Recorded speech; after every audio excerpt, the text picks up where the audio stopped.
Okay, so now we're going to look at an example of using this theorem.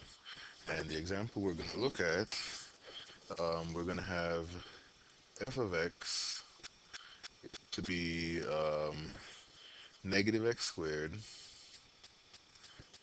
plus 4x plus 1. And we're going to have the g of x be x plus 1. So we have basically here a parabola and a line. Oops. And what we're going to do is we're going to identify all the parts of this theorem so we can plug um, all our numbers in. So uh, let's see. We have the f of x and g of x given to us, and both of these are polynomials, so they're definitely continuous on the entire real number line, so we don't have to worry about them being continuous on AB. Um, it says that we want f of x to be greater than or equal to g of x, or conversely, g of x to be less than or equal to f of x for all x on the interval from a to b. We don't have an interval from a to b, so what we have to do is we have to find out where these two graphs intersect. And in order to do that, what we have to do is we have to set the f of x equal to the g of x. That's the first step, to find out where these two graphs cross each other by setting them equal to each other, finding out where they have equal y values. What we're doing now is finding the x values where these two functions have equal y values. So let's go ahead and do that. We get negative x squared plus 4x plus 1 equaling x plus 1. That's the f of x equaling to the g of x. Now we're going to solve this equation. To solve it, we subtract x from both sides, subtract x. We subtract 1 from both sides, subtract 1. And when we do that, we get a quadratic equation that equals 0. We get negative x squared um, plus 3x. These cancel out, so we get equal to 0. So we have this equation now, and in order to solve this, well, we can go ahead and factor. We can factor out actually a negative x. And if you factor out negative x, you're left with x minus 3 equaling 0. And you get 2 points where these graphs cross. You get x equals 0 for the first one. That's for this first factor. And you get x equals 3 for the second one. That's for this second factor here. So we get the two values, 0 and 3. So we have identified a is equal to 0, the smaller of the two numbers, and b is equal to 3. So um, what we need to know is we need to know which one of these functions is smaller and which one is larger on the interval from 0 to 3. That interval from a to b, or 0 to 3. So what we're going to do is we're going to find out which one of these is larger on this interval.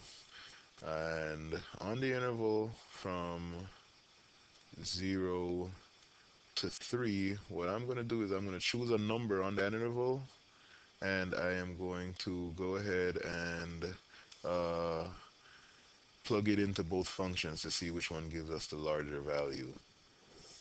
The number I'm going to choose from this interval is the number 1. So 1 is a number between 0 and 3. So I'm going to plug that number in um, to both f and g to see which one is the larger value. Because I need to know on the interval from 0 to 3 which one is larger, f or g. So let's go ahead and find the f of 1. Well, the f of 1 is going to equal negative 1 squared plus 4 times 1 plus 1.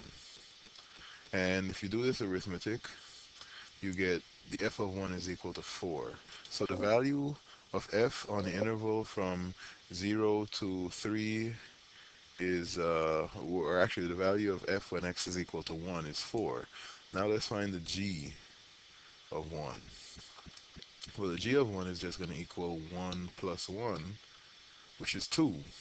So it turns out on the interval from 0 to 3, the function f has larger y values than the function g does. So it turns out that this is indeed true, and f of x is bigger than or above g of x for the entire interval from 0 to 3, because these are the only two places where they equal each other. And so anything that happens between these two numbers happens for the entire interval, and anything that happens on the outside happens for those entire intervals. So we've found our a and b. We verified that the function f is above the function g for the entire interval from a to b, and now all that's left is to find the area. The area of the region bounded by the graph of f and g, and the vertical lines x equals a, which would be x equals 0, and x equals b, which would be x equals 3. The area between those curves is given by this. Area is equal to the integral from a to b, or from 0 to 3, of f of x minus g of x dx. So let's go ahead and calculate this area.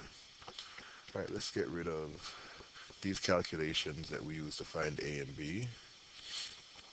And now we're going to find the area using this formula here.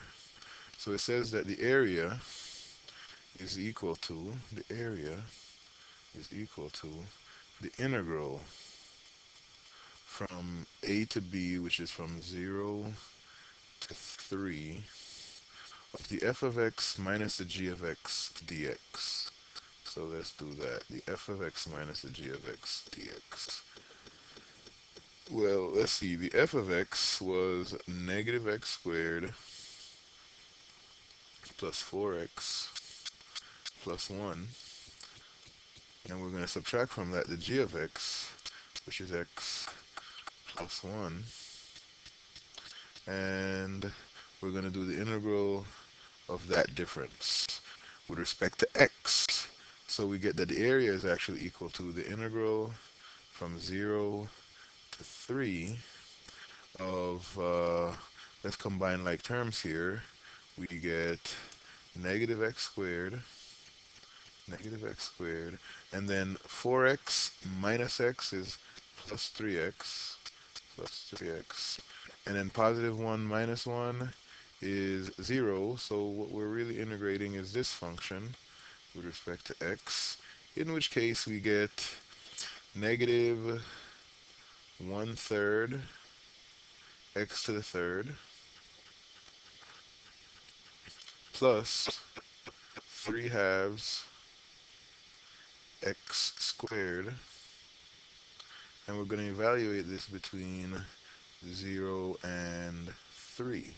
So now all that's left is to plug in the upper and lower limits of integration to find the area. So the area is equal to negative 1/3 times 3 to the third power plus 3 over 2 times 3 squared. And then from that we're going to subtract what we get when we plug in the lower limits, which is negative 1/3 times 0 cubed plus 3 halves times 0 squared. So this calculation will give us the area. Let's see what this equals. So let's see. This first term would equal negative 9. The second term would equal 27 over 2. And those last two terms would just go to 0 because they're products that involve 0. Okay, upon addition here, we get the answer to be 9 over 2. So what we found out is that the area of the region bounded by f of x and g of x is equal to 4.5, and that would be the answer for the area of the region bounded by f and g.